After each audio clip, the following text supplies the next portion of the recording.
우리는 지금 하나님의 말씀과 관련된 교훈을 살펴보고 있습니다. 사무엘서 4장부터 지금 하나님의 말씀을 상징하는 언약궤에 대한 에피소드들이 지금 펼쳐지고 있는데, 사무엘서 4장은 말씀의 인격성과 관련된 말씀을 살펴보았죠.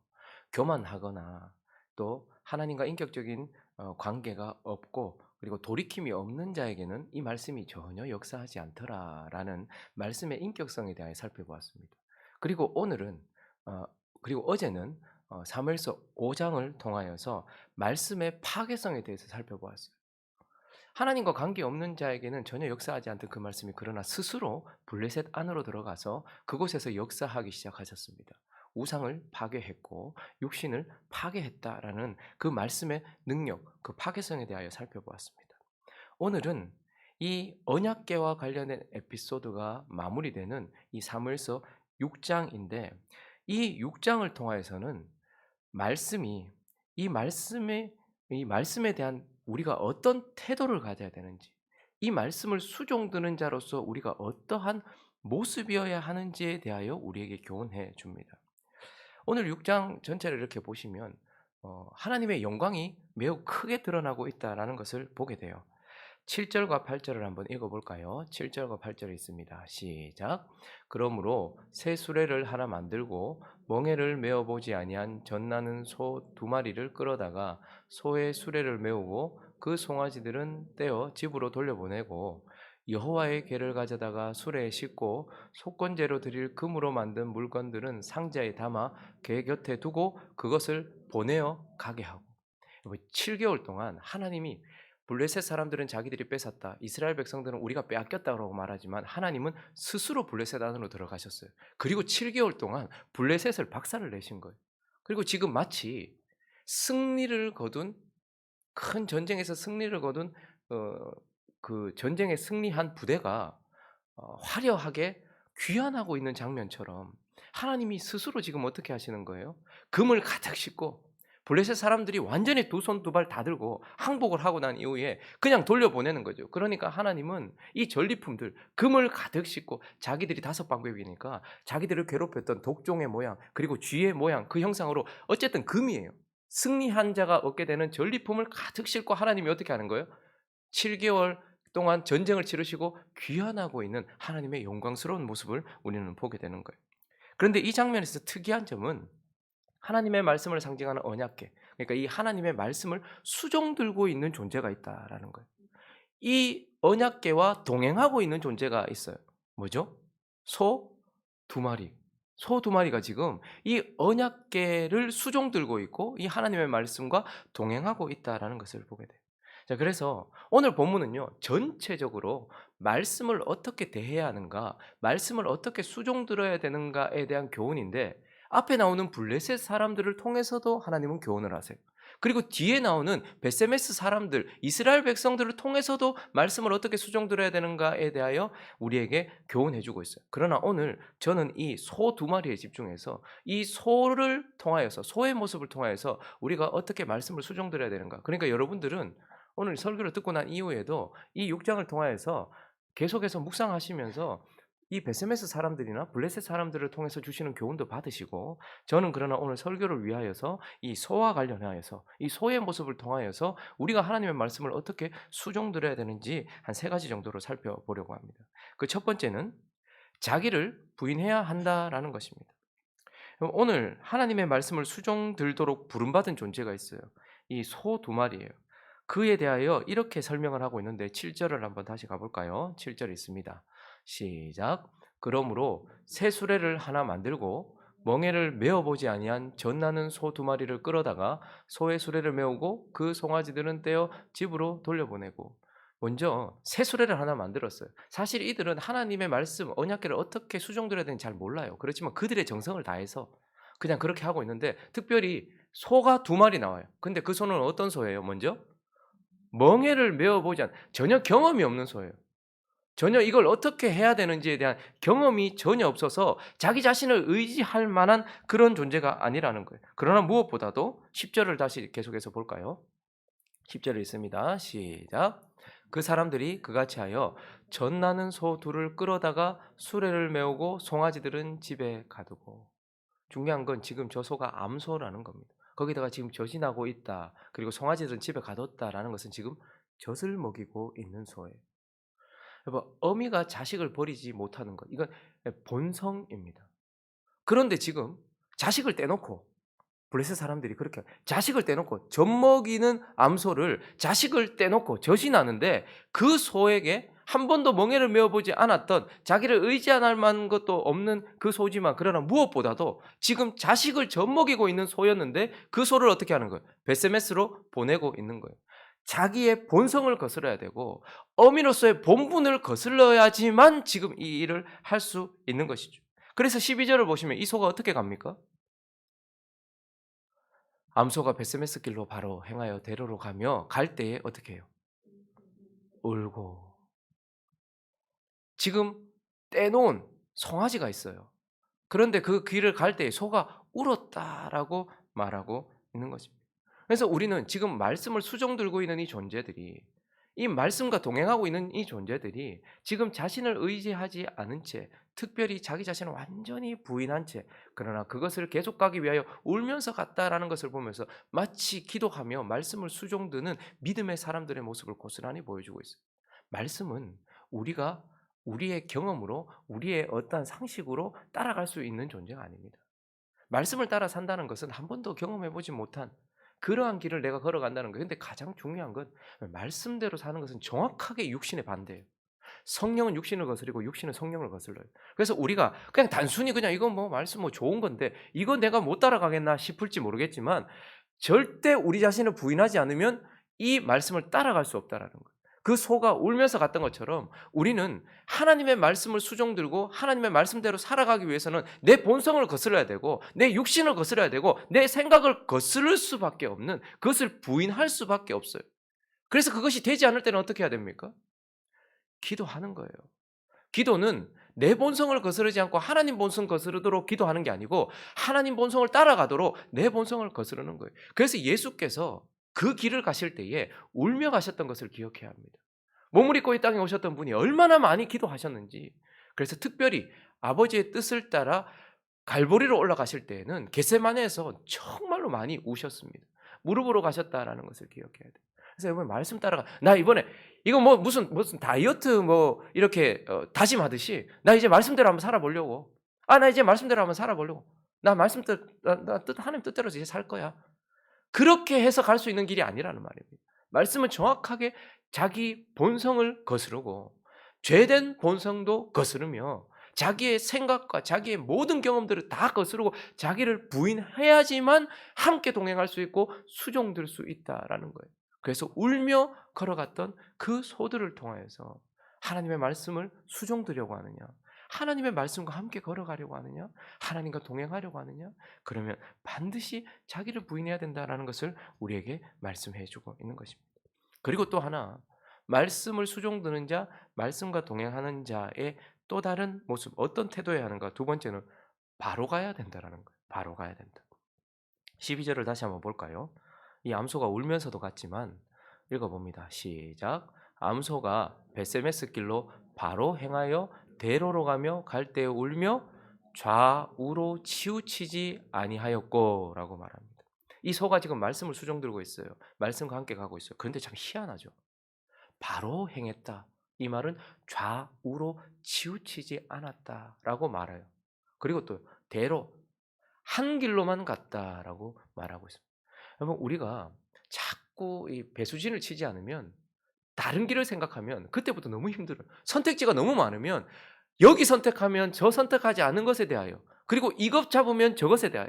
그런데 지금 이 소는 오직 좌로나 우로나 치우치지 아니하고 주어진 한 길을 향해 걸어갔다라고 말하고 있어요. 말씀을 수종들고 말씀과 동행하는 우리에게 반드시 필요한 것 중에 하나는 자기를 부인하고 자기를 거스르러 시작은 할 수 있는데 걸어가는 내내도 어떻게 해야 된다는 거예요. 좌로나 우로나 치우치지 않고 오직 한 길. 그래서 주님은 우리에게 한 길을 두셨다라고 말하고 있고 그 길을 치우치지 않고. 그래서 여러분, 오늘도 제가 이렇게 기타를 칠 때 보면 제가 항상 집에 가기 전에, 이제 퇴근하기 전에 기타 조율을 해요. 희한해요. 날씨에 따라서 매일 조율하는데도 어떤 날은 높아져 있고 어떤 날은 낮아져 있고 그래서 조율을 해요. 우리도 마찬가지입니다. 우리는 자기가 캐논인 줄 알아요. 자기가 그냥 그 기준인 줄 알아요. 그냥 내 생각이 다 옳은 줄 알아요. 그럼 우리는 이렇게 말하면 좀 과하다 싶을지 모르겠는데 반드시 어느 쪽으로는 치우쳐져 있어요. 주님만이 정확해요. 그래서 우리가 오늘도 내가 치우치지 않았는가를 점검해 봐야지 내 생각에서 혹시 다른 치우친 게 없는가를 점검해 보는 게 아니란 말이에요. 어떤 사람은요. 창조주 하나님 아버지께 너무 치우쳐져 있어요. 근데 또 어떤 사람은요. 구원주 예수 그리스도께 너무 치우쳐져 있어요. 그래서 말씀, 구원 그것만 십자가 이것만 얘기해요.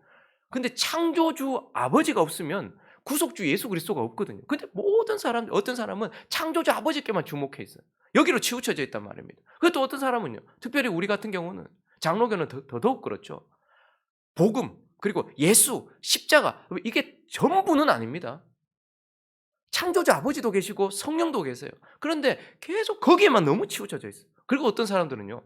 성령 쪽으로 너무 치우쳐져 있어요. 적용하시는 성령. 그래서 경험, 체험, 은사 뭐 이런 것들에 너무 치우쳐져 있어요. 근데 어떻게 해요? 균형이 잡혀 있어야 되는 거예요. 균형이. 그리고 또 신앙생활 할 때 어떤 사람들은 하나님의 주권에 너무 치우쳐져 있어요. 그래서 하나님이 다 하신다는 거죠. 하나님이 하셔야 된다는 거예요. 근데 또 어떤 사람들은 인간의 자유의지에 너무 치우쳐져 있어요. 그래서 우리가 해야 되는 것에만 집중하고 있어요. 하나님의 주권과 인간의 자유의지가 명확하게 맞물려 있어요. 그래서 우리는 전도할 때도 어떻게 합니까? 하나님이 그 사람한테 생명을 주셔야지 그 사람이 돌아올 수 있잖아요. 그렇지만 우리는 또 전해야지 그 사람이 또 돌아올 수 있잖아요. 그리고 듣는 사람은 또 자기가 다짐하고 회개해야지 돌아올 수 있잖아요. 시작은 언제나 하나님이고 근본은 하나님이에요. 그렇지만 그 말씀을 붙들고 하나님이 하시지만 하나님이 하실 거라는 것을 믿고 전하는 사람도 있어야 되고 그리고 그 말씀을 받아야 돼. 그래서 저는 뭐합니까? 설교하기 전에 하나님이 역사하셔야지 듣고 심길 것 아닙니까? 그렇지만 또 지금 뭐합니까? 여러분들에게 들으라고 또 말하는 거예요. 변화라고 말하는 거예요. 그러니까 하나님의 주권과 사람의 자유의지 사이에서 치우치지 않아야 되는데 어느 한쪽으로 치우치는 경향이 있습니다. 그리고 실천적인 면에서도 마찬가지예요. 어떤 사람들은 다른 사람들이 영혼을 구원하는데 너무 집중해 있어요. 그러다 보니 자기 자신의 변화는 없어요. 근데 또 어떤 사람들은요. 다른 사람들의 영혼에는 별 관심이 없고 나의 성화, 나의 열매, 나의 변화 여기에만 너무 치우쳐져 있어요. 그러니까 이것도 있어야 되고 이것도 있어야 되잖아요. 근데 너무 이쪽으로만 치우쳐진 교회. 그리고 또 너무 이쪽으로만 치우쳐진 교회. 그래서 거기는 사역은 많은데 전도를 많이 해요. 그런데 변화가 없으니까 너무 시끄러워요. 근데 또 어떤 교회는요. 자기의 변화에 초점이 맞춰져 있고 기도하고 자기 성화, 열매가 맺혀져요. 그런데 사역이 없어요. 전도하지 않아요. 그러니까 치우쳐져 있는 것이죠. 실천적인 부분에서 교회의 가장 민감한 부분은 뭐죠? 물질이죠. 어떤 사람은요. 물질을 오직 외부로만 써야 되고 자기가 생각할 때 옳다라고 생각하는 그쪽으로만 써야지 물질을 바르게 쓴다고 생각해요. 그래서 이런 사람들은 왜 성도들한테 우리끼리 먹는데 뭐 이렇게 돈을 많이 쓰냐? 이런 얘기를 하는 사람도 있어요. 그럼 또 어떤 사람은요. 오직 밖으로만 써야 된다고 성도에게만 써야 된다고 생각. 우리가 제대로 써야지. 교회가 그래서 교인들이 질 좋은 양식을 먹기 위해서 좋은 강사들을 초청하는데 돈을 많이 쓰고 그리고 성도들의 교제를 위해서 거기 또 돈을 많이 쓰고 또 성도들이 또 이렇게 함께 모일 수 있도록 그 자녀들 교회 안에 있는 자녀 이 돈을 많이 쓰는 교회가 있어요. 그런데 물질은 외부로만 쓰는 것, 내부로만 쓰는 것 둘 중에 하나만 옳은 것이 아니라 하나님이 우리에게 물질을 주시면 가정도 마찬가지예요. 일단 우리의 필요를 채우는 게 우선입니다. 그리고요. 부모님을 위해서도 그리고 먼저 하나님께 11조를 떼죠.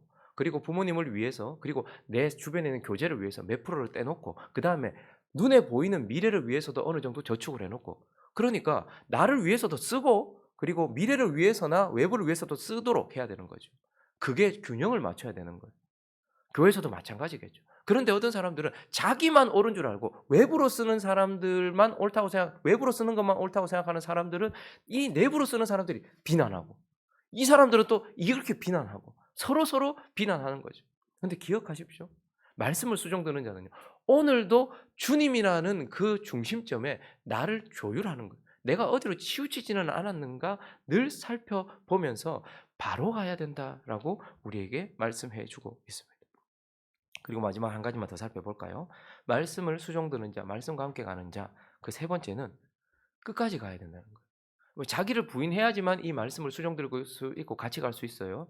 그런데 시작을 했다면 좌로나 우로나 치우치지 않고 한 길로 바로 가야 돼요. 그런데 그 길을 가다가 끝까지 가야 되는데 끝까지 가지 않는 경우가 많아요.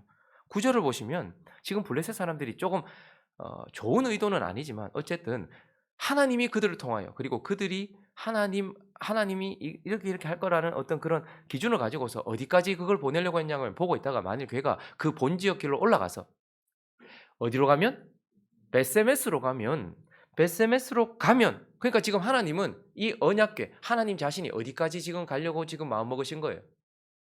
블레셋에서 이제 나가서 그 경계 지역 베세메스까지 가기로 하나님 결정하신 거예요. 손은 어디까지 가야 되는 겁니까 그러면? 좌우로 치우치지 않는 것도 중요해요.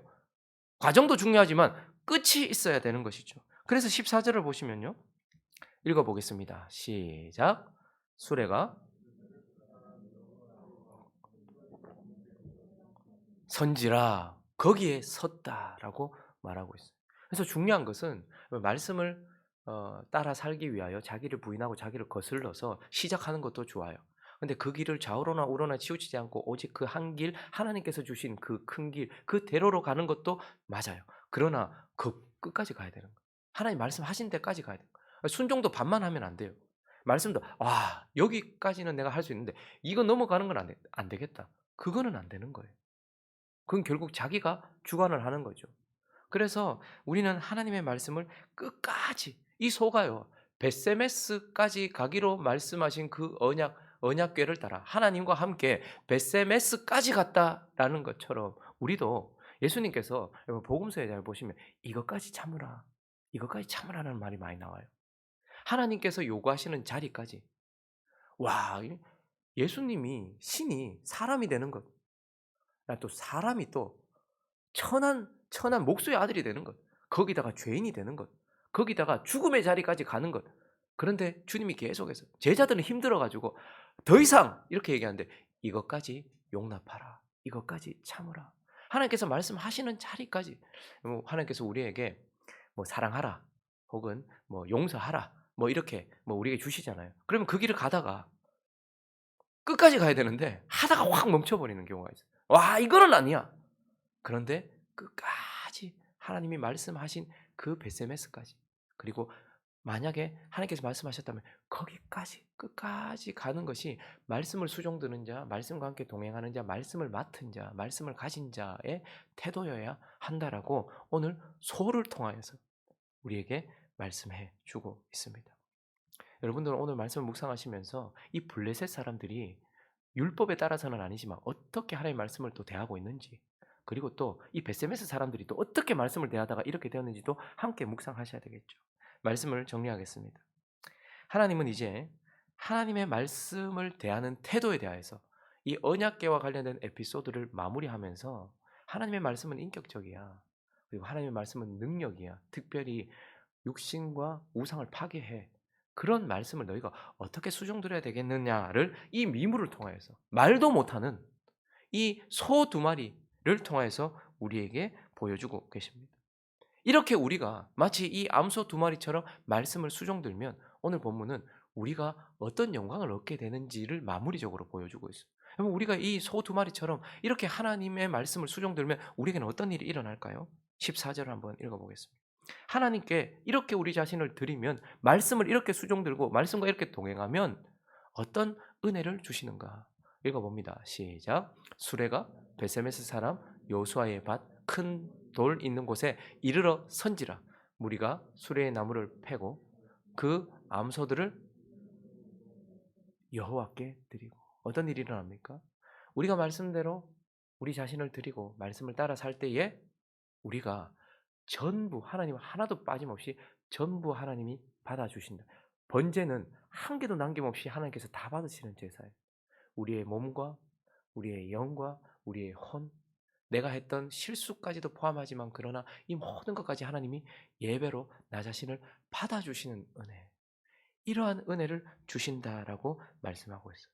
그러나 또 하나 큰 은혜가 있습니다. 그것은 바로 하나님 자신과 하나님 자신의 자신됨을 하나님의 영광을 소를 통해서 드러내셨던 것처럼 우리를 통해 드러내신다는 거예요. 구절을 한번 다시 한번 볼까요? 블레셋 사람들이 사실은 좋은 의도로 지금 이렇게 한 건 아니에요.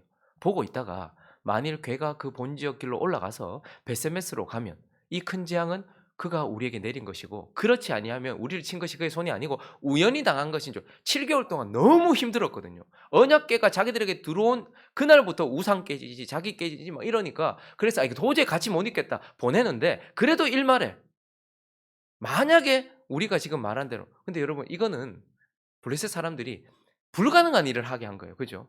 일단 멍에를 매지 않았잖아요. 소가 멍에를 매본 적이 없는 소예요. 거기다가요, 젖나는 암소였어요.